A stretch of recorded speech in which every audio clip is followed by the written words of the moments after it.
esse encontro, né? Esse simpósio que vocês organizaram.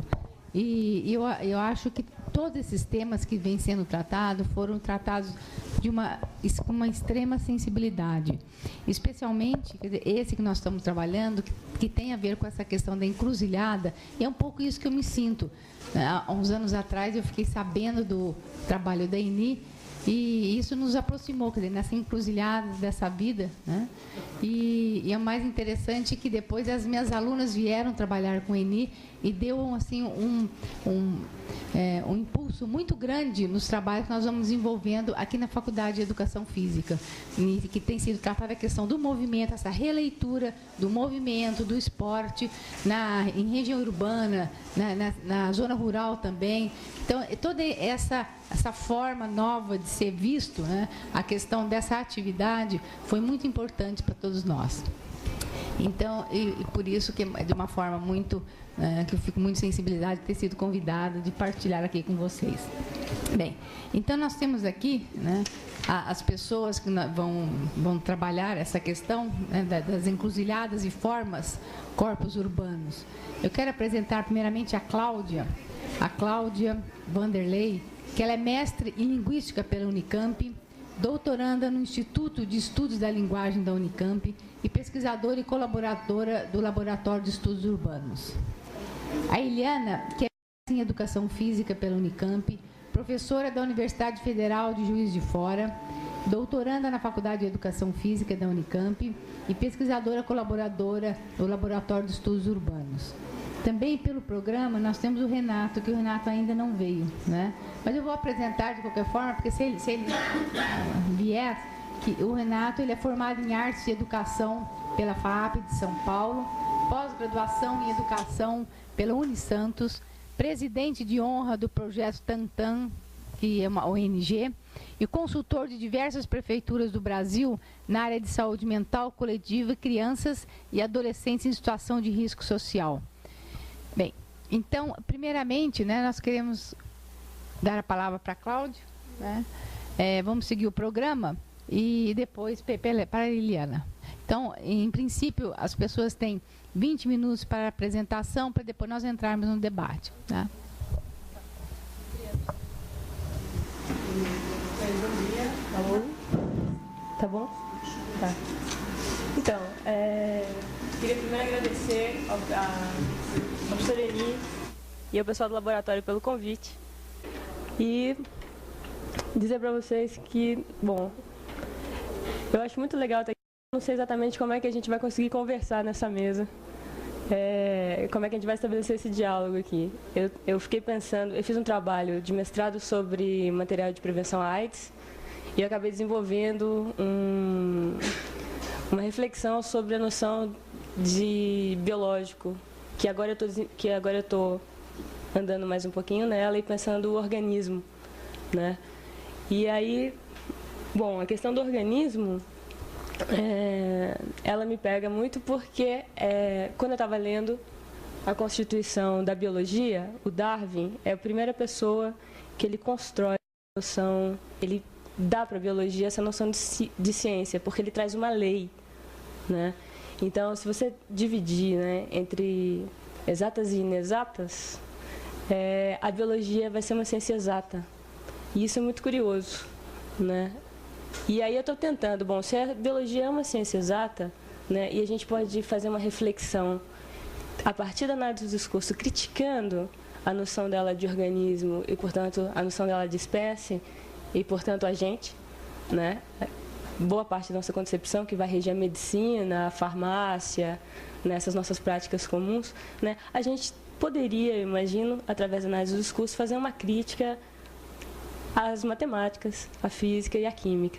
Então, esse é um ensaio, esse é um começo, e eu queria pedir, vamos dizer assim, a generosidade de vocês para me ajudar a pensar nisso, quer dizer, não está pronto, é uma proposta, né? Então, eu estou estabelecendo uma reflexão sobre o que o Pechet chamou em 83, no trabalho chamado O Discurso, de Ciência Régia, né? Lógico, essa reflexão está afiliada à análise do discurso que se realiza no Brasil, né? E eu estou falando do trabalho mais fortemente da professora Eni Orlandi e da professora Suzy Lagazzi, né? Né? Então, e aí no discurso, o Peixe, nesse texto, o Peixe pergunta como é que a humanidade poderia ter resistido à pechincha da promessa de uma ciência régia, conceitualmente tão rigorosa quanto as matemáticas, concretamente tão eficaz quanto as tecnologias materiais e tão onipresente quanto a filosofia e a política, né? Então, para a gente, essa pergunta se refere a uma memória de constituição de sentidos de verdade, né? E o sentido da cidade não fica à parte desse funcionamento. Então, nós vamos trazer, então, alguns elementos da constituição do sentido em relação a corpo, organismo e saúde, em relação parafrástica com a cidade. É mais ou menos a pergunta que eu fiz para a Mônica e para o Pedro, né?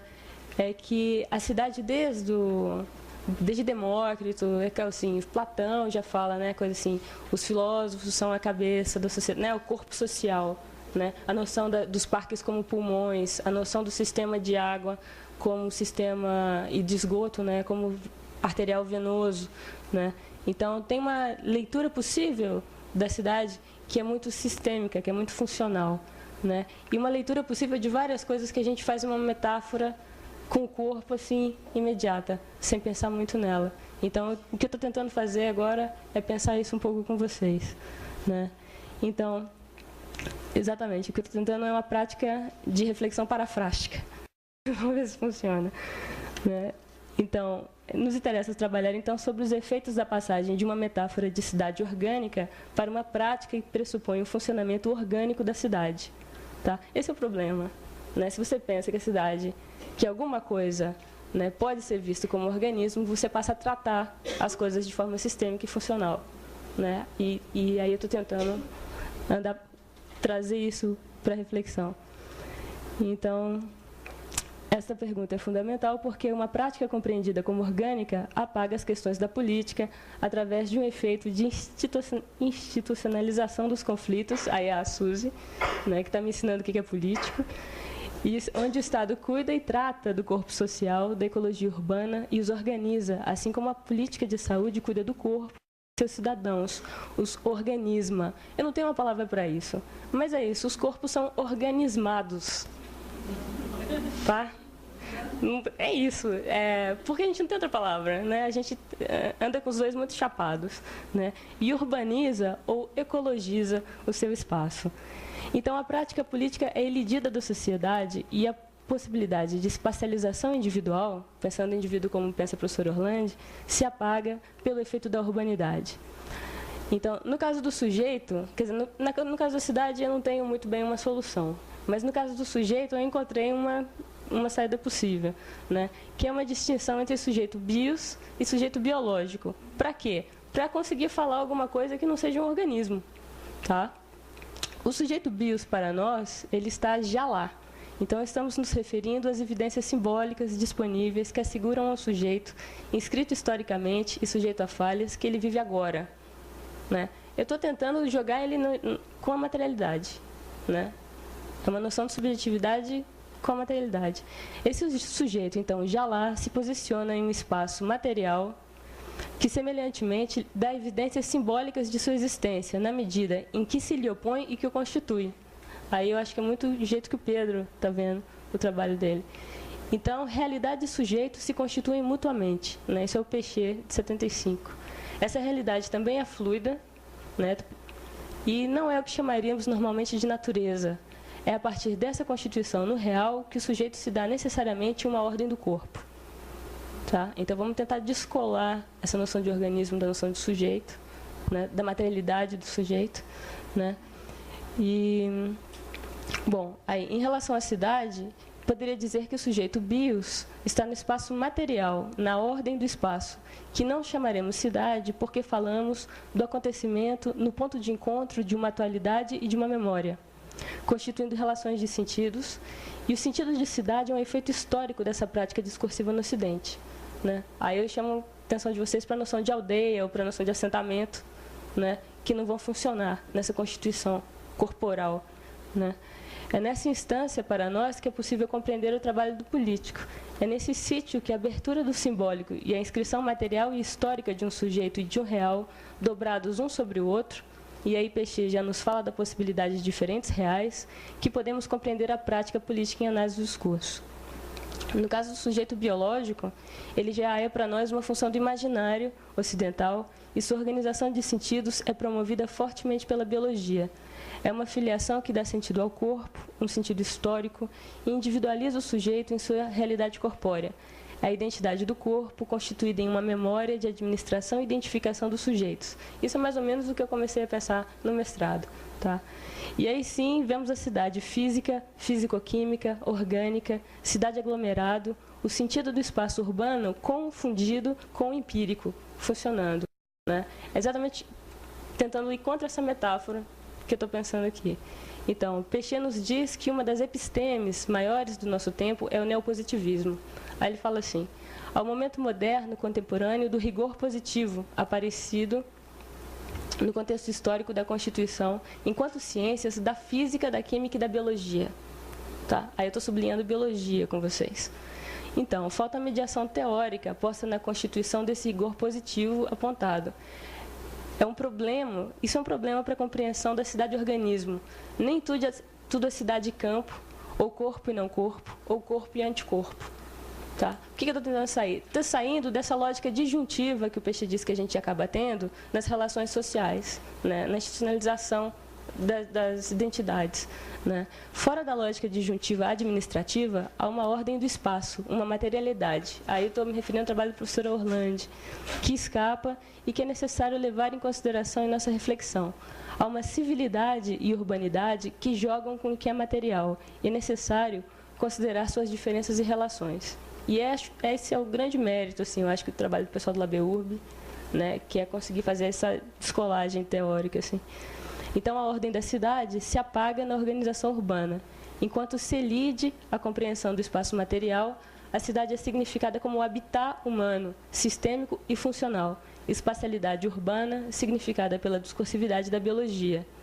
Em uma compreensão do humano como espécie, seu espaço material, assim como sua constituição, são apagados pelo efeito ideológico da evolução das espécies, da manutenção dos organismos e do nascimento, crescimento e uma certa automanutenção de uma certa ecologia urbana. Porque a diferença da cidade para o organismo é que a cidade é um organismo que não morre. Ele muta, mas ele não morre. Né? Então, vamos falar um pouco de habitat urbano, então. Na constituição de sujeito e mundo, pela relação dos sentidos na história, certa materialidade vai ser significada como espaço, como cidade, como ambiente urbano. A discursividade da biologia, do organismo, do habitat, trabalha colado à materialidade. A interpretação sem margens que se apresenta, que ignora outra história, a condição de castração simbólica que nos constitui. Da ciência, nasce no Ocidente uma das ideias fortes que norteiam a prática intelectual das ciências exatas, que se reconhece como exata, né? É a ideia de reprodutibilidade de um experimento. Ou seja, é ciência o que é repetível. E eu diria que nessa discursividade é ciência o conhecimento que é reprodutível em uma materialidade histórica. O experimento reprodutível ele é mensurável, o que significa que ele tem valores que jogam em uma constância, né? O que sustenta a noção de verdade. E a sua repetitividade dá margem à constituição de uma função. Né? E aí é bem louco, porque você consegue pensar função, aí você vai ter que pensar conjuntos, aí se você pensa conjunto, você tem que pensar unidade. Né? E é a grande briga, eu acho, da análise do discurso, vamos dizer assim, dissolver, desarticular, né? Essas coisas universais, unitárias, né? Que ficam assombrando a gente no trabalho do político. Assim. Então,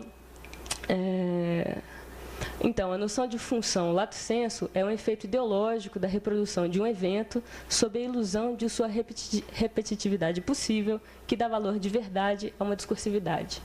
Né? Então, veja, isso não é um efeito solto no espaço sideral. Ele é uma questão histórica. O nosso conhecimento ele se constitui, se estrutura, achando que quando repete é porque é de verdade. Né? Aí a gente sai repetindo. Né? E agora a gente tem que lidar com essas repetições. Mas tudo bem. Vamos lá, a análise do discurso está aqui para isso. Então, as falhas e os equívocos são constitutivos da relação de sentidos. O simbólico é aberto e a língua é fluida. Essa posição nos leva a perguntar o que é efetivamente repetível e materialmente reprodutível, além da própria estabilização da ilusão necessária da prática dessa possibilidade em nossa civilização. Né? É uma brincadeira, né? Então, o que nos chama a atenção nessas relações de estabilização de sentido, que se produzem no fim do século XIX e que têm a verdade como efeito, é a noção de grande escala, ou melhor, a noção de quantidade, como diz a professora Orlandi. É a primeira vez que o homem se vê parte de um quadro biológico evolutivo que abarca todos os organismos vivos. Aí pirou, né? O universo, a gente vai entender tudo. Aí depois, é quando se constitui uma ligação forte da prática clínica com o Estado. A saúde é garantida para o corpo do cidadão e o Estado garante a saúde do corpo social. Foucault fala que é a primeira vez que a clínica vai alterar as taxas de mortalidade, né, a questão das doenças e tal, mesma época. Né? É a primeira vez também que a metáfora militar, então a gente está lendo isso como política de ocupação, na medicina tem uso abrangente, né? A primeira vez que, tipo assim, as bactérias se infiltraram e aí elas corromperam, tem toda uma coisa espião, assim, muito engraçada, que entra na conversa da medicina, mas que diz de um movimento, né? De uma ligação aí. E trata-se de uma relação entre Estado e cidadão mediada por uma significação de saúde herdada da observação repetida de sintomas e curso de uma doença com o surgimento dos hospitais. Mesma época também. Engraçado, né? Uma nova observação do corpo repetida, reproduzida, estabilizada e, portanto, científica, exata. Né? Uma ocupação política e administrativa do espaço jurídico na unidade do corpo e nos limites da cidade. Então, a reprodução ou repetição, para nós, vão ser pistas históricas. Todo experimento que pode ser reproduzido é considerado verdadeiro, e o que não pode ser reproduzido deve ser ignorado, descartado. Assim, no experimento, aí eu já estou migrando, vamos pensar ideologicamente um pouco, né? No experimento de estar vivo, uma espécie, como por exemplo a espécie humana, se for repetível, é verdadeira. E quanto mais ela se reproduzir, melhor ela será. Este sentido, ao nosso ver, migra para a própria prática da espécie e para a constituição de seu valor. E aí as práticas discursivas estão inelutavelmente marcadas pela repetição, uma vez que a repetição constitui um efeito de realidade para o domínio da ciência. Ou melhor, como já diz Péchet, a repetição estabiliza sentidos. Né? E isso também é uma das formas que você pode construir a noção de unidade conjunto. Né? A repetição. Né? Você está falando do mesmo. Né? Assim, a espécie humana hoje cresce em um habitat urbano chamado cidade e produz, ocupa, reproduz, repete e lucra. É uma questão de quantidade, que sabemos só pode ser quantificada assim se o objeto for o mesmo. Né? Então, a saúde do cidadão, a doença do cidadão, seu organismo e seu tratamento, seu médico, sua terapia, sua guerra pessoal, seu preço se repetem. A urbanização, o político-administrativo, a prática da repetição, da produção, da ocupação e reprodução cria quantidade. É uma função política com seu valor intrínseco, não apenas um parâmetro de conhecimento possível, não apenas um constituidor de coisas a saber. Né? Como isso virou uma prática. Né? E eu achei bem legal o trabalho da professora Sueli Ronick, né? Que ela conseguiu habitar essa prática, né? Com aquela noção dela, pelo menos foi assim que eu entendi, né? A noção de caos que ela trouxe. Né? Ficou muito interessante, acho que para a gente é muito bem, assim, concerne, né, o trabalho. Então, só para terminar, então, a política das práticas que se estabelecem em um efeito de verdade funcional deve ser discutida para além da utilização metafórica de sistemas de conhecimento. Como pesquisadores, a questão da ética se nos impõe, e a utilização de modelos de conhecimento na constituição do sentido de um acontecimento, embora seja uma prática inelutável, não é politicamente isenta. A tarefa do analista do discurso, ao nosso ver, é proporcionar essa mediação teórica que possibilite a reflexão sobre a prática intelectual, social e histórica. É alargar os horizontes de significação de nossa prática discursiva nesse momento, para que ela possa jogar mais amplamente com os sentidos do nosso mundo em sua heterogênese. Ao nosso ver, é uma das maneiras possíveis de atravessar a cidade. Tá? Então, acho que é mais ou menos por aí, assim.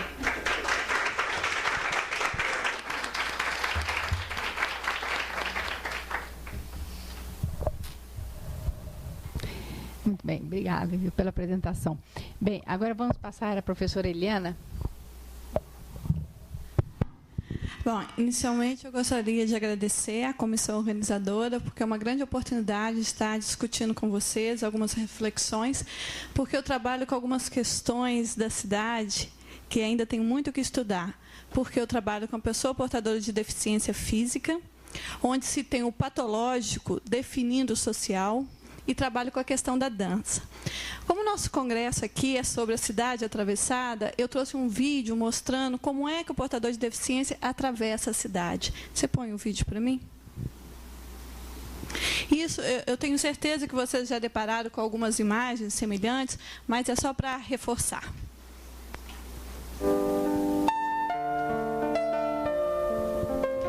Esse é um vídeo amador, eu mesma que fiz na cidade de Curitiba. Como você sabe, Curitiba é a cidade atualmente mais bem equipada para pessoa portadora de deficiência.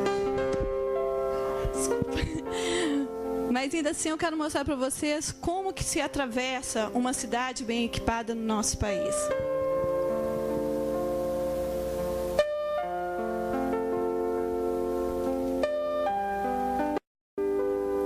Eu gostaria de chamar a atenção para esse senhor que está de blusa amarela. Ele vai retornar ao vídeo, esse de camiseta amarela. O que será que ele está vendo de tão diferente?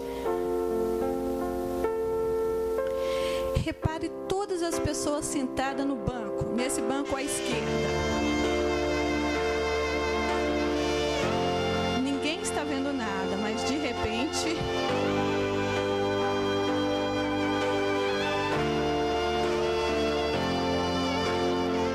quem ainda não deparou com uma cena como essa?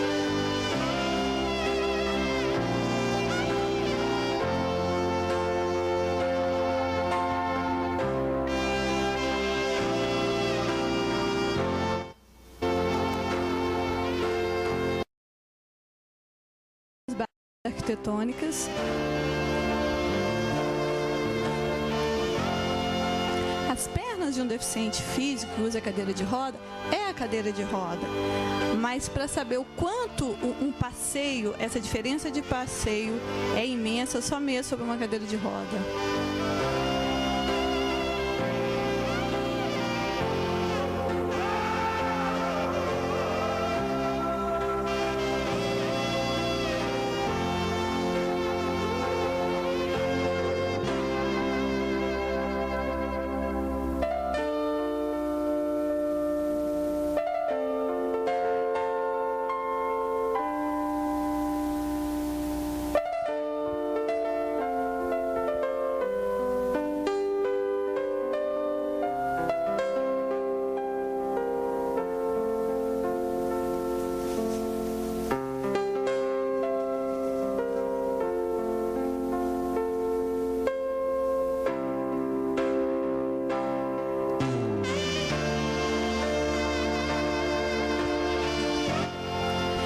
Isso foram só algumas cenas que eu tenho certeza que vocês já devem ter deparado com alguma situação como essa.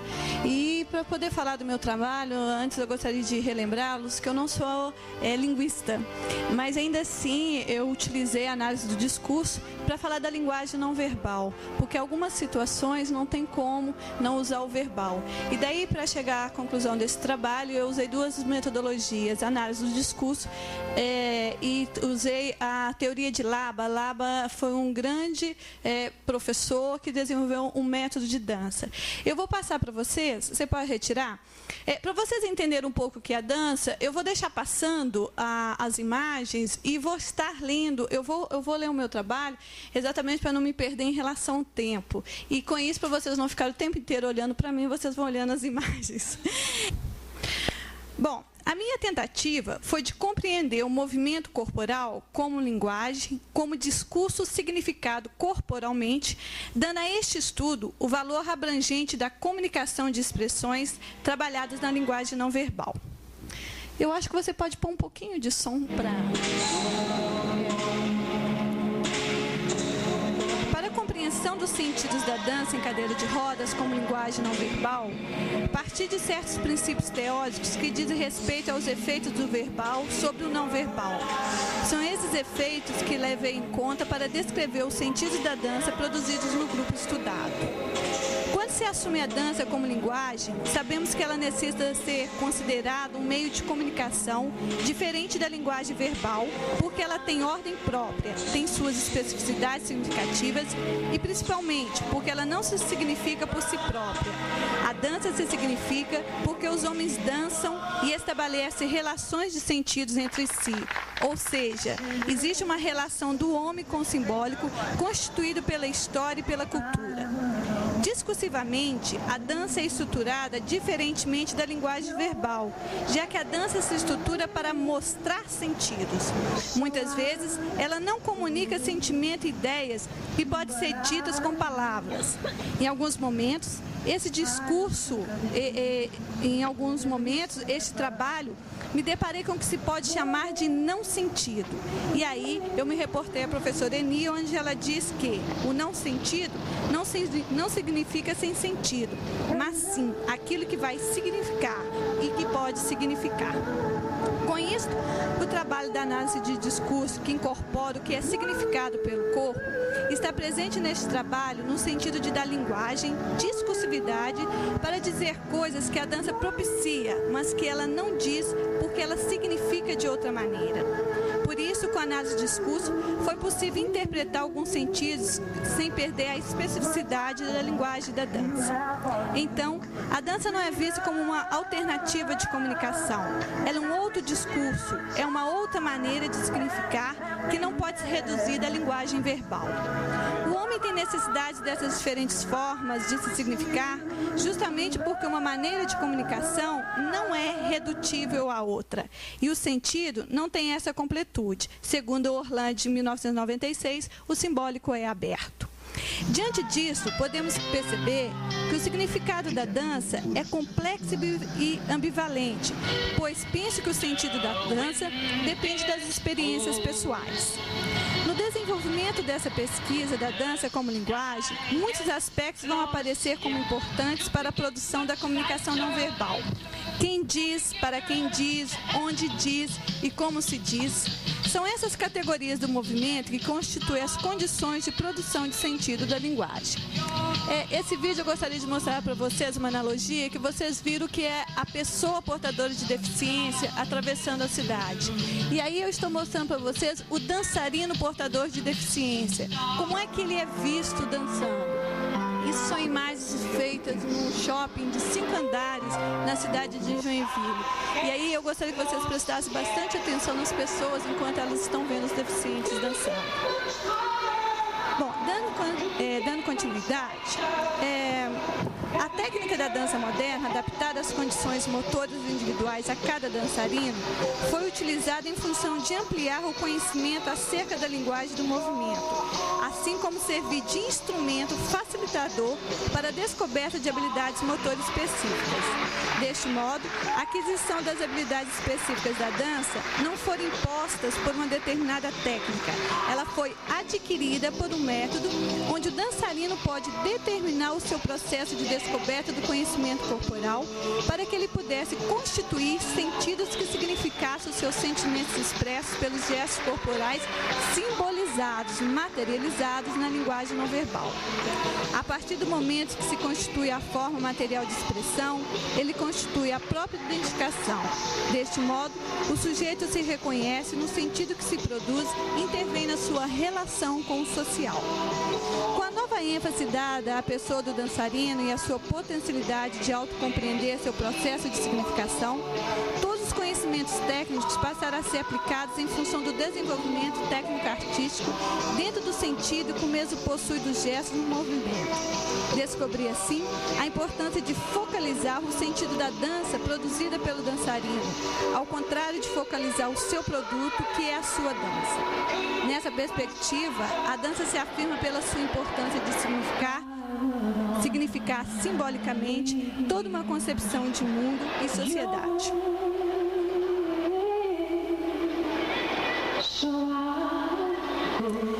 Sabemos que o fundamental da dança é a imagem e a sua configuração no espaço, significado dentro de uma cultura. Desta forma, o discurso da dança pela historicidade se filia a uma tradição em que ele é produtivo para a cultura. Ele é produtivo no sentido que já existe uma certa tradição cultural na sociedade. Partindo da historicidade da dança, podemos citar como sendo seus elementos culturais a estética, a beleza e a performance.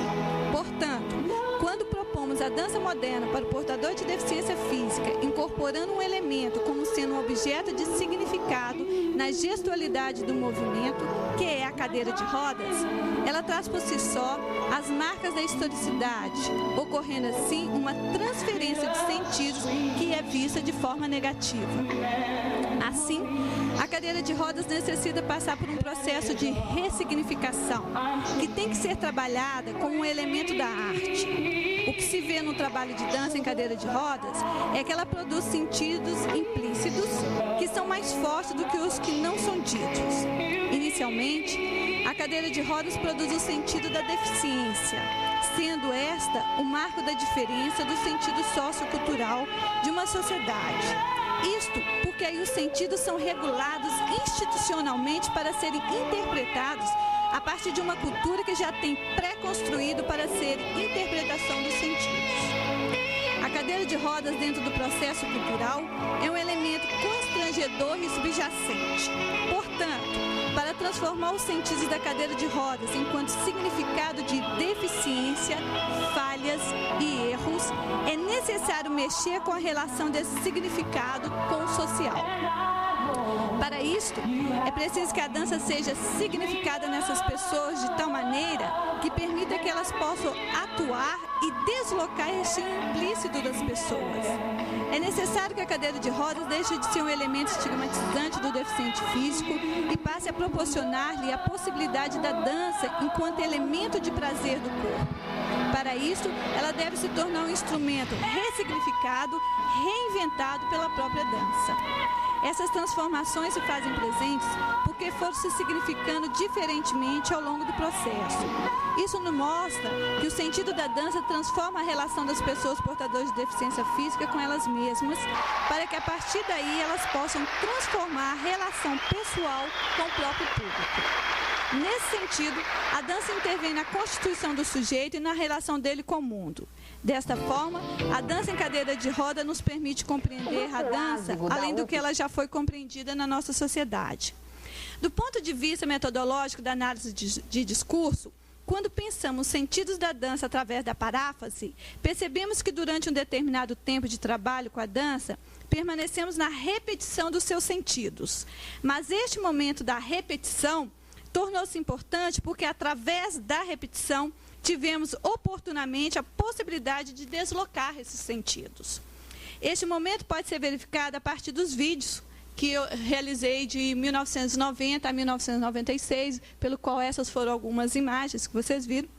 Embora a dança expressa e registrada por vídeo tenha apresentado diferentes coreografias durante esse período, percebe-se que essas expressões ditas de formas diferentes significam apenas uma outra maneira de dizer a mesma coisa. Ou seja, o sentido produzido pela dança nas pessoas portadoras de deficiência física demonstravam ter o mesmo efeito do sentido, não sair do lugar já pressuposto significado. Isso pode ser visto a partir das imagens constituídas pelo corpo e a sua configuração no espaço, quando tentamos decifrar o conteúdo forma, isto é, a forma material, e definir suas relações espaciais. Partindo desse esboço, percebo que a forma passa a ter sentido na dança a partir dos movimentos descobertos no espaço. Descobrir o espaço é descobrir-se nele. Para isto, é necessário discerni-lo e conhecê-lo, vivenciá-lo, vivenciando-o a si mesmo.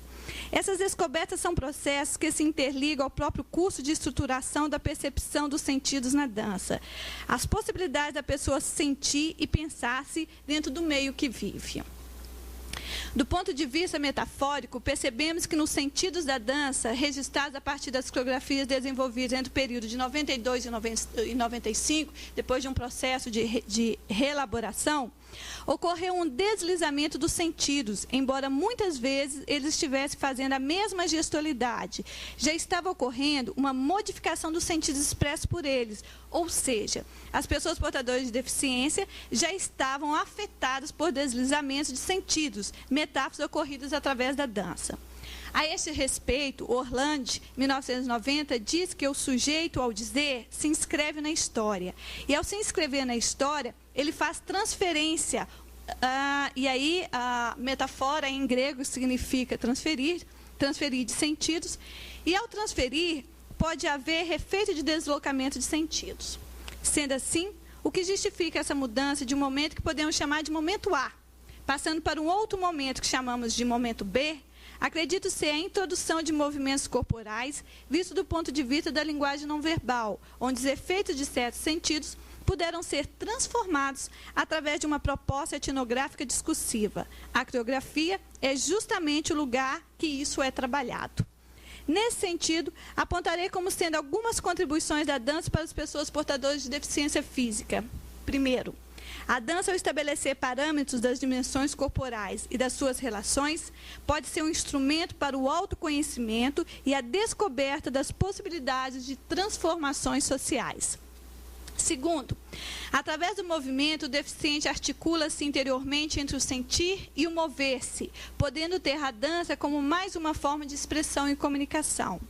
E terceiro, a dança proporciona possibilidades de movimentos e, na medida em que permite ao sujeito ressignificar-se, pode indicar vias de solução de problemas. Isso quer dizer, no presente caso, não que se evitará a deficiência enquanto tal, mas sim que se estará trabalhando a maneira como ela é significada, tanto pelo sujeito como pela sociedade, produzindo deslocamentos de sentidos.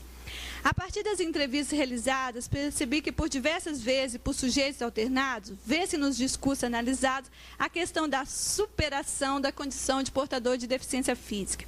Este discurso também é incorporado e divulgado pela imprensa. Eu tenho diversos recortes, mas eu trouxe um que eu achei interessante, que foi publicado no Jornal de Uberlândia. Ele diz o seguinte: dança contra preconceito, surpreende Joinville.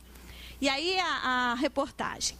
Uma tendência comum, ao menos nas pessoas não portadoras de algum tipo de deficiência física, é imaginar que tipo de dança os paraplégicos podem apresentar.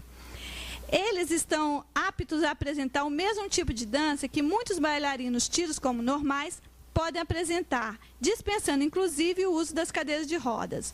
Os integrantes do grupo ásico, que é o grupo de deficientes, em determinadas sequências das coreografias, saem das cadeiras e, olham só, arriscam passos acrobáticos, assim como os demais bailarinos. O ásico procura mostrar ao público, via expressão do corpo, que o deficiente físico não é metade. Veja bem, não é metade, como muitos costumam imaginar. São seres humanos por completo, e com as mesmas potencialidades de qualquer outro. Este fato acontece no entremeio dessas relações complexas, porque, segundo Orlandi, 1992, o dito fica pelo não dito, o que não é dito é o que realmente significa. Ou seja, nos recortes que fizemos acima, estão tentando reduzir a deficiência para que o portador de deficiência tenha, e aí eu questiono se realmente ele tem, mais uma chance de sobreviver junto à sociedade. A partir desse estudo, quero aqui ressaltar como conclusão dessa pesquisa que a deficiência é um estado concreto e, além disso, significado de uma maneira imposta historicamente. O desenvolvimento com a dança ou qualquer outra atividade esportiva ou social não vai deixar o deficiente menos deficiente no seu estado concreto. Dançar sobre uma cadeira de rodas ou não, é apenas um direito que as pessoas têm. Nesse sentido, entendo que é necessário que se repense o entendimento do significado histórico da dança. É necessário ver a dança em outra dimensão. O deficiente não deixa de sê-lo por um passo de mágica, mas ele passa a se significar e a significar sua relação com o seu corpo, com a linguagem e com a sociedade de outra maneira. E aí está a magia do trabalho simbólico. O corpo não muda em si, mas ele passa a significar de outras maneiras. Embora o trabalho de dança em cadeira de rodas ainda esteja sendo silenciado por alguns mecanismos sociais da dança, ela é uma possibilidade concreta do conhecimento e da arte, tal como procurei mostrar nessa reflexão. Eu ainda tenho tempo? 2 minutos? Bom, 1 minuto. Um minuto. Eu trouxe um vídeo da Alemanha, você pode colocar para mim? E aí eu quero que vocês façam, a gente possivelmente não vai ter tempo de discutir, mas que vocês façam uma análise do vídeo que vocês vão assistir. Mas eu gostaria que vocês prestassem muita atenção nas imagens.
O objetivo desse vídeo foi para vocês pensarem o que são imagens, o que é dança. E não sei se vocês perceberam, todos os dançarinos são portadores de deficiência. Muito obrigada.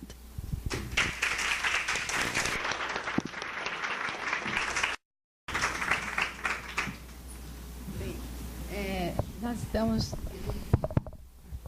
O Renato não veio, né? Não.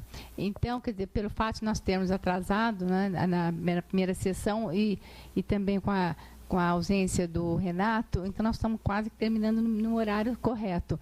Mas eu gostaria de abrir aqui um pouco ao debate, pelo menos uns 15 minutos, se vocês concordarem, né, porque as pessoas poderiam conversar um pouco e a gente poderia terminar a sessão. Tá?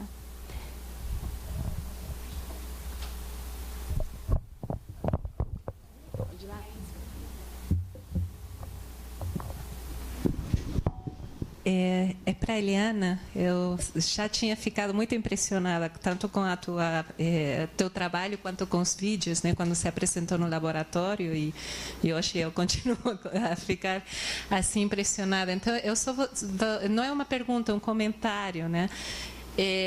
Porque eu estava pensando assim, o que me chamou muita atenção, contrapondo os vídeos, esse último que eu acho fantástico, e aquele onde você filmou as expressões do público do shopping assistindo. Você quase não vê os dançarinos, mas você vê o público do shopping. E aquele olhar, ele é um olhar, eu te diria que, eu acho que a gente comentou isso na tua apresentação no laboratório, que já vem carregado e preconstruído, é o olhar para o coitadinho que está dançando, né? Então, porque você vê as pessoas, elas não estão, como eu te disse, sentindo prazer com aquela manifestação estética. Então, a relação com a manifestação da dança não é essa coisa do estético, que é do prazer, do usufruir.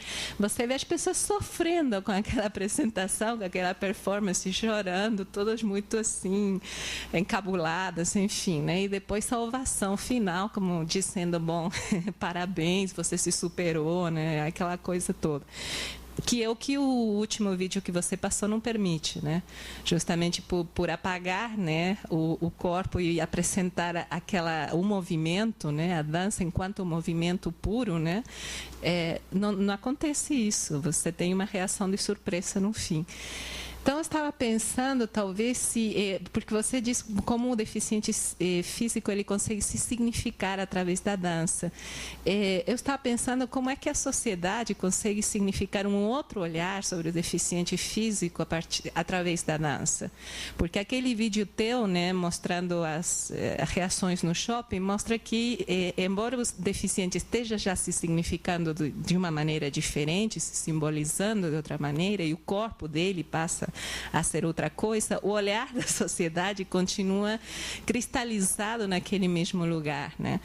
E eu estou te comentando porque você está pensando no trabalho da Vera, né? Ela trabalha com deficiência mental, e eu pensando na deficiência física que você está mostrando, pensar assim, e nessa cristalização do olhar do público fica difícil para o deficiente, como te disser, se constituir no lugar, o corpo dele constitui um lugar de enunciação, entende? Ele tem um dizer, mas o corpo dele continua falando, digamos, aquela linguagem do coitado que se supera, entende? Daquele olhar não muda, né? Então, talvez assim, sabe, um comentário, como é que a sociedade muda isso, né? Porque ele já está simbolizando de outra maneira, mas o corpo dele continua a ser interpretado daquele lugar, como metade, apesar de tudo um ser humano completo, enfim, aquilo que você leu no recorte, né? E em relação a Cláudia, eu fiquei muito impressionada com a relação que você fez entre espécie humana e habitat, a noção de habitat para a cidade. Eu lembrei que faz uns 3 ou 4 anos houve um grande congresso sobre urbanismo, moradia e tudo mais no Istambul, e era habitat a palavra, né? Então, essa relação que você faz do organismo e o biológico, onde, bom, tudo que tem de social e político é apagado nessa relação uma espécie com seu habitat natural, né?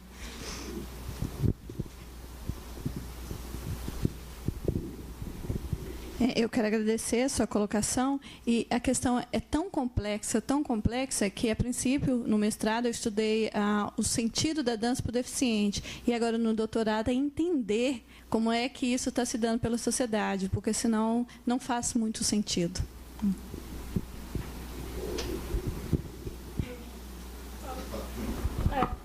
Não, acho que tem razão, e acho que a Mônica tem razão. Apaga tudo mesmo, e a gente tem condições de saúde mínima, né, para a cidade, que a Organização Mundial de Saúde propõe, a ONU propõe condições de urbanização mínima, e tudo isso pensando dentro desse imaginário, né?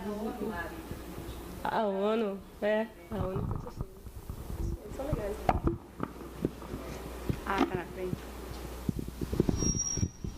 É só uma rápida relação que eu vejo no trabalho que eu faço com as grades de ferro, e é interessante como que eu consigo ver agora uma relação do corpo com as engrenagens, né? E só uma coisa que me veio é que no trabalho que eu faço, né, a condição da relação do corpo com a engrenagem, no caso das pessoas que andam pela cidade, e o primeiro vídeo tematiza bem isso, quer dizer, você mostra uma cidade em que não só né, não só os deficientes, mas a passagem é livre para todo mundo, né?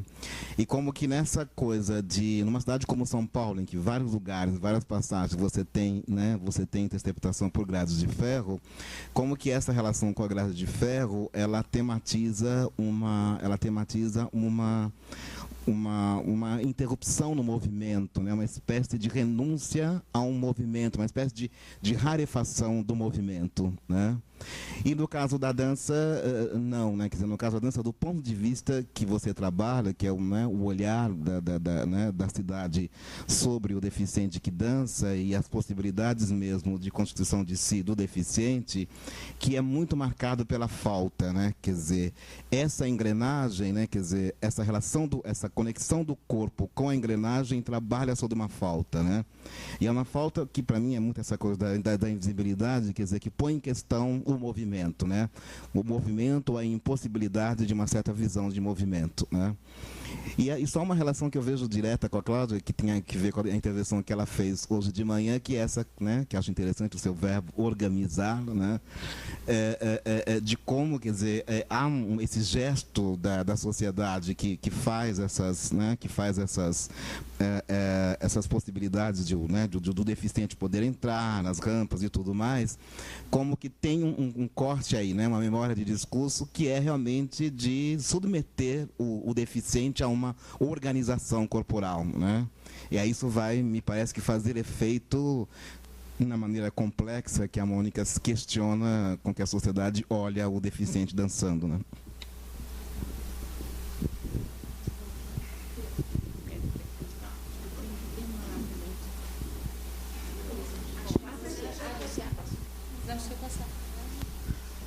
Eu gostaria, na verdade, só de fazer um comentário também, em função do trabalho da Cláudia, e é o modo como a palavra revitalização hoje está funcionando na redefinição do espaço urbano, né, dos centros, das periferias e tudo isso.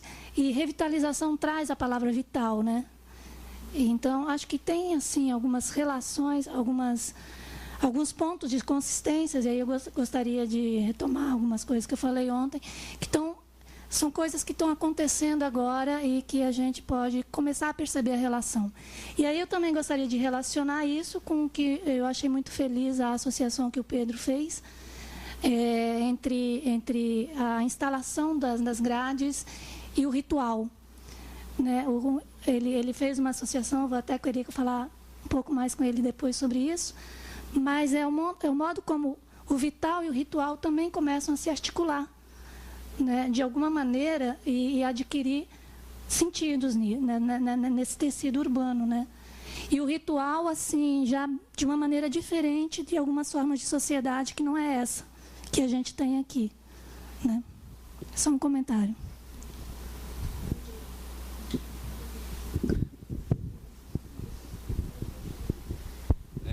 Bom, a minha pergunta vai para a Cláudia.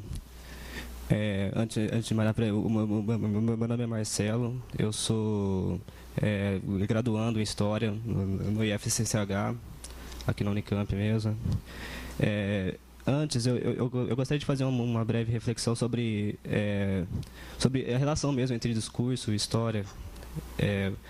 Como o discurso é tratado pela história, e no caso aí, história a gente pode entender enquanto um campo do saber mesmo, sem entrar no mérito de pensar se é uma ciência ou uma disciplina ou uma mera recurso literário mesmo, porque aí a discussão é longa demais, né? Então eu queria dizer assim sobre como esse discurso é tratado pela história, e depois eu te coloco a questão para você responder do outro lado, inverso, assim, para mim, né? No caso, eu estou tomando por base a historiografia brasileira, que eu tenho um maior contato, assim, né? Eu percebo, assim, que a partir da década de 70, digamos assim, começou a haver uma separação, eu diria assim, né, no campo de pesquisa da história, sabe, entre entre o discurso e a própria realidade mesmo, entendeu? É uma história, digamos assim, real que você tem que documentar, né? Uma história documentada, factual do real, e uma, digamos assim, uma história do discurso, né? Que você vai trabalhar justamente com os textos mesmo e como esse discurso vai sendo construído, a ideia de construção e desconstrução também, né? Que é muito usado dentro da história. E esses dois campos sempre, geralmente, estão presentes, ambos juntos, assim, e a partir de todos os trabalhos, cada vez mais separados. E eu vejo que ele é tratado também como uma forma, como uma separação oposta, assim, sabe, uma oposição mesmo, sempre entre discurso e realidade. Uma coisa que é também um dos motivos também que ele poderia ser uma coincidência, ou não sei se está surgindo nessa mesma época, uma concepção de história que, digamos, foi chamada de história engajada, né? Influenciada pelos movimentos sociais, né? De minorias étnicas. Aí você começa a surgir vários trabalhos no sentido da história das mulheres, história dos marginalizados, né? Da sociedade, né? História dos homossexuais, dos negros e tal, né? E toda uma historiografia que tem um viés político, social, assim, né? E justamente por ser político, né?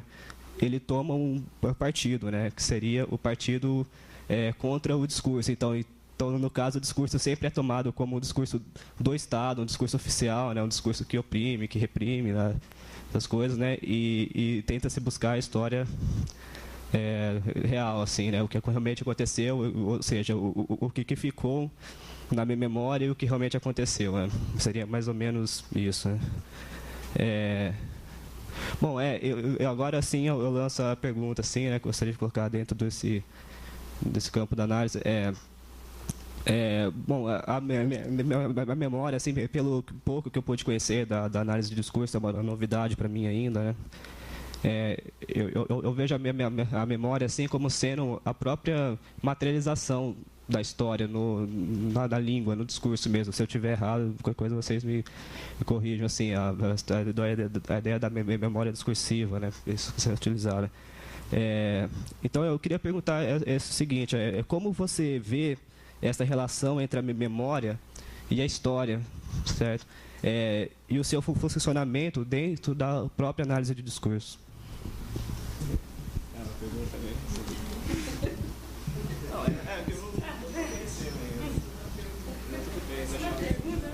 Isso é uma tese. Então, olha, Marcelo, pelo amor de Deus. Bem objetiva. Tá, olha, assim, do que eu posso falar, porque tem gente aqui muito mais qualificada do que eu para falar sobre essas questões teóricas, do que eu posso começar a falar. Eu acho que o Peixe, que é o cara que a gente trabalha mais fortemente, assim, ele fala dessa discussão, né, da história dos marginais e da história de uma elite, né, e essa discussão de sentidos, né. E ele fala que a gente corre o risco, né, de ficar numa discussão que não pensa o que é história e quer jogar sentidos numa tradição de conhecimento, né, de uma maneira, vamos dizer assim, pouco reflexiva, né, de você tentar jogar, né. Falar, não, então agora tem a história deles, então vai ter a nossa, e vai ter a história também de todas as classes, né, cada uma vai ter sua história. Quer dizer, isso para a gente é problemático na medida que existe o político, né, e existe uma tradição, uma memória de prática, de constituição de conhecimento, né, que, de certa forma, vai ser inevitável, né. A gente não briga com a história, né. A gente, quer dizer, por exemplo, eu estar com o microfone aqui é uma coisa, né. Então, e aí eu fico pensando assim, bom, tomar partido contra o discurso, né, que você estava falando, a discussão da memória com o acontecimento. Não sei se a gente pode tomar partido contra o discurso se a gente pensar que o discurso ele não está colado na realidade. Se você pensar mediação, né, a gente não toma partido contra ou a favor, a gente pensa o que está acontecendo aí nesse evento de linguagem, né? Então, a materialização da língua no discurso, você falou, né? A memória como materialização da língua no discurso, não sei. Eu imagino a memória, do jeito que eu compreendo ela, né, vai ser o que vai fazer a gente funcionar dessa maneira e não de outra, fazer a gente trabalhar a linguagem dessa maneira e não de outra, né? E isso não é uma coisa assim que você elenca, né? A nossa memória é ponto 1, tal, ponto 2, não sei o quê. É uma coisa que constitui a gente, né? É uma coisa que dá a noção de identidade, que dá a possibilidade de você sentir que o que você está falando é lógico, né? Que dá essa noção de coesão e coerência, né? E de eu, e de língua, né? E de comum, que a gente não tem muito controle, assim, não é possível elencar, né? Não sei, não estou entendendo bem como é essa relação de memória e história que você está colocando e com a noção de história também, né? Então, do que eu consigo entender, é uma questão de constituição, tanto de realidade quanto de sujeito, né? É um dobrado sobre o outro, né? Não sei se melhora alguma coisa. Eu gostaria de falar um pouquinho da questão do Marcelo. Eu não sou analista de discurso, mas a questão da história é uma questão que me interessa muito. E eu diria o seguinte: acho que a grande questão que está o litígio entre você considerar o discurso, as questões de linguagem e a história enquanto disciplina, está relacionado com uma certa divisão interna da própria história. Ou seja, se você pensa numa história do tipo uma historiografia positivista, eu vou chamar genericamente de positivista, em que o historiador precisa buscar é uma comprovação factual para aquilo que ele tem a dizer. Ou seja, e nesse sentido a história é uma narrativa desses fatos existentes. Bom, isso é um tipo de história. E seguramente a história com a qual a análise do discurso tem relação e que, de um certo modo, os estudos, quer dizer, a relação entre a história e os estudos de linguagem tem relação é na construção de um outro espaço de conceber a história em que você não pensa que você não é tomado pela ingenuidade de supor que os documentos que você encontra são o retrato de fatos que existiram. Ou seja, os documentos que você encontra não são documentos. Aquilo que você toma como fonte do saber histórico são elementos de sentido. Então, não há como fazer história senão falar sobre os sentidos desses elementos. E é só nesse sentido, é só dentro dessa perspectiva que eu posso pensar o que a memória pode interessar à história. É somente enquanto memória de sentido e não enquanto memória de fatos. Porque não há memória de fatos, porque tudo aquilo que resta são elementos de sentido, né? E isso está ligado a uma certa concepção de linguagem, também numa divisão no interior do campo da linguagem, da significação, em que é preciso dividir uma concepção referencialista da linguagem e uma concepção que pensa que o sentido não é uma relação referencial, o sentido não é uma relação de um elemento de linguagem com o mundo, o sentido é uma relação de um elemento de linguagem com um elemento de linguagem. Então, seguramente, se você pega, é incompatível essa segunda posição de concepção sobre significação. Seguramente a análise do discurso se encontra nesse segundo espaço. Isso é incompatível com uma história factual. E seguramente eu não posso esperar nada de um historiador positivista que ele não goste desta posição, porque ele não gosta dessa posição. Tá certo? Quer dizer, você tem relações de aliança entre os estudos de linguagem, análise do discurso e a história, e relações de extrema diferença entre esses campos também, da mesma forma que você encontra relações de aliança e de distância no interior de cada campo. Porque o que permeia essa questão é você estar numa posição empírica ou positivista ou não. E eu diria, quer dizer, eu acho que o único ganho possível que as ciências humanas têm a fazer é lutar insistentemente contra o positivismo, porque senão as ciências humanas vão se transformar em biologia, né? E o que significa isso? Isso significa dar a maior densidade possível àquilo que nós podemos conceber da história como sentido e dentro dessa perspectiva como memória. Memória como sentido, né? Eu não sei, quer dizer, era uma tentativa de intervir na questão. Bom, eu vi que tem mais uma questão que você gostaria de fazer, porque depois eu gostaria de encerrar, né, pelo adiantado da hora. A pergunta é para a Cláudia.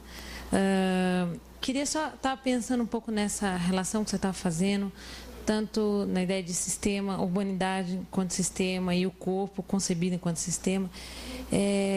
Eu estava refletindo, pensando se cabe, ou em algum momento coube na sua reflexão, uma discussão que tem, não sei se necessariamente está na análise do discurso. Eu faço doutorado nas ciências sociais, faço antropologia, né? Mas tem uma discussão sendo feita sobre essa relação entre corpo e cidade. Então, eu estava pensando um pouco tem um livro do Richard Sennett que chama Corpo e Cidade, que ele faz toda uma relação da história entre a história da relação entre o corpo e cidade. Do ponto de vista da descrição, é bem interessante. Eu não concordo necessariamente com o diagnóstico contemporâneo que ele faz, mas ele tem uma discussão sobre, a partir do século XVII, como o corpo, a partir da descoberta da circulação sanguínea, se começou a fazer uma analogia entre a concepção do planejamento urbanístico e o sistema corporal, né? E mostrando, enfim, como é que as praças eram criadas, a ideia de praças como pulmões, e como essa analogia foi se perdendo com o tempo à medida em que você ampliou os espaços, né? E o corpo se perdeu nesse espaço. E se perdeu nesse espaço em função de uma certa fragmentação. Ele vai dando uma ideia da gênese da fragmentação do espaço urbano, tal como ele se faz hoje, né? O diagnóstico dele final um pouco é excesso de fragmentação, né? Ele não coloca uma relação entre as coisas, mas aí eles dão é uma boa relação que ele faz, e aí enfim, de certa forma ele quebra um pouco com a noção de sistema, que eu acho que o planejamento urbanístico ainda pensa na ideia de unicidade, né, da cidade, mas de certa forma já tem essa quebra com a fragmentação. E simultaneamente, do ponto de vista da biologia, hoje você tem uma fragmentação corporal em função das investigações tecnológicas que chegam, enfim, nas descobertas genéticas, que vão fragmentando o corpo, a doação de órgãos. Você tem uma série de outras questões que estão colocadas pela biologia que também fragmentam o corpo e quebram a noção de sistema, né? Ambas vão dar um pouco no que o Foucault vai preconizar, que já passa da sociedade disciplinar para uma sociedade de controle, onde você tem um controle que é feito não mais no indivíduo, mas no indivíduo, né? No que é individual, nos elementos. Então, eu queria saber se isso estava... Enfim, se isso se inclui ou não na sua análise, porque eu também não sei como é que isso fica na ideia de discursividade, eu não conheço. E só falando, pensando na tua pesquisa, você falou que a deficiência é uma questão concreta, né? E que, enfim, o que acontece é que os processos simbólicos acabam deslocando esse sentido, isso é uma possibilidade. Os processos simbólicos também são concretizações de uma forma ou de outra. Então, eu fiquei pensando se essas concretizações, ou seja, se os processos simbólicos, se a dança, por exemplo, ela não ressignifica também concretamente, pensando o simbólico como concreto, o corpo. Isso é só uma reflexão mesmo, possibilita talvez até pensar como que esse corpo, ele ressignificado simbolicamente, refaz mesmo a visão que aí o público vai ter dessas pessoas. É só uma questão, tá? Você quer comentar alguma coisa? Que ótimo isso, né? Ótima pergunta. Eu imagino que, sim, tem relação com o trabalho, mas a gente não... Tudo bem? Mas a gente não... O que eu vejo nos textos, e eu estou trabalhando normalmente com textos de, assim, Ministério da Saúde, Organização Mundial de Saúde, projetos, planos diretores, Esses lugares, você não vê o espaço da fragmentação. Você não vai ver. O que você vai ver ainda é um corpo unívoco, né? Mas você pode ver, por exemplo, no trabalho de saúde, que foi onde eu mexi mais, né? Você pode ver a presença das ONGs, que fragmentam, né? Então, você tem assim, pensando como discurso de unidade, né? De uma proposta, né? Então, eles contam com isso, né? Mas eles não conseguem muito bem situar, né? Eu não consigo ver muito claramente onde é que, por exemplo, o Ministério da Saúde situa o trabalho das ONGs como organização, né? Eles conseguem falar, não, nós contamos, é muito importante o trabalho e tal, né? Então, eu acho que, pensando como prática política, a gente está com um corpo que está começando a sofrer esse espaço de fragmentação. Mas, né, assim, fazendo assim, uma paráfrase longe, né? Está começando, que talvez a gente comece a ver de forma mais clara, né? Se acompanhar, né? Mas ainda sinto muito essa coisa da unidade, né? Do fechamento, né? E é um esforço mesmo, né? O trabalho da globalização, né? O problema assim da gente ter a primeira doença legal, assim, uma epidemia, uma pandemia mundial é um barato, né? Porque você faz o corpo de todo mundo se significar, né? De acordo com a sua compreensão de saúde e doença. Então você chapa, né? Então que é uma unidade maravilhosa. Os únicos que conseguem escapar mesmo são os muçulmanos, são os fundamentalistas no final das contas, né? Mas o resto acabou. Né? Qual é a diferença de você ser japonês, para você ser canadense, para você ser brasileiro? O teu corpo, teus testes de prevenção, os medos e tal, tem uma ideologia aí que vai, assim, estabilizando você, né? Porque esse vírus é o máximo, né? Ele consegue criar essa unidade ideológica de si mesmo fantástica. E aí o programa vai longe, né? Abarca a Terra e, né, sistema solar e tal. Eu acho que talvez a gente veja aí uma fragmentação, mas ainda não. Na prática política, né, que a gente trabalha mais com a noção de ideologia e tal, a ideologia ainda está muito marcada por essa Constituição unívoca. Bem.